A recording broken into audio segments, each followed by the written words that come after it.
Comenzamos allá por el año 98, serían ya 28 años haciendo lo mismo, un poco apoyando al sector primario del mar y sobre todo a las lonjas asturianas en cuanto a poner un poco una iniciativa o una guinda para empezar la campaña.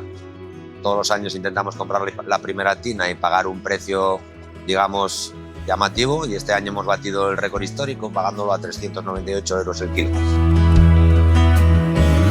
Veníamos con los nervios esos que no sabíamos qué iba a ser o qué iba a pasar, pero así están, todos están súper contentos y con ganas de más.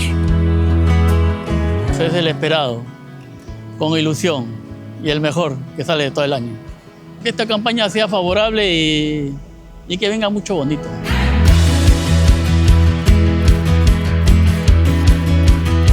Esta donación se integra en el programa de colaboración con comedores sociales, en el caso de Asturias con la Cocina Económica de Oviedo, donde estamos hoy, la Cocina Económica de Gijón y el comedor social Amigos en Mieres, y consiste en una entrega continua de alimentos para que puedan ser las dietas más variadas y más diversas, sobre todo incluyendo precisamente pescado, carne, productos frescos.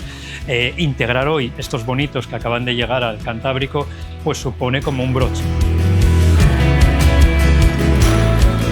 Valorar de que es el primer bonito de la Rula de Avinés, que viene es profeso para aquí, que va a dar de comer pues, sobre unas 150 personas aquí en la Cocina Económica.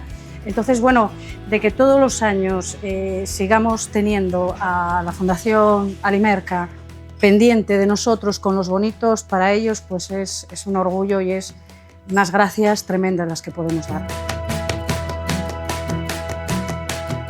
Hemos recibido el primer bonito de la temporada de manos de la Fundación Alimerca, como todos los años, y con él hemos preparado con unas patatitas, hemos hecho un marmitaco.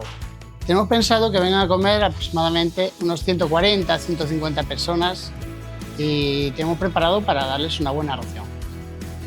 Pues al ser el primer bonito de la temporada, ellos se sienten muy orgullosos de que ser los primeros en comerlo y sobre todo se sienten pues especiales, que es lo que buscamos nosotros siempre con ellos.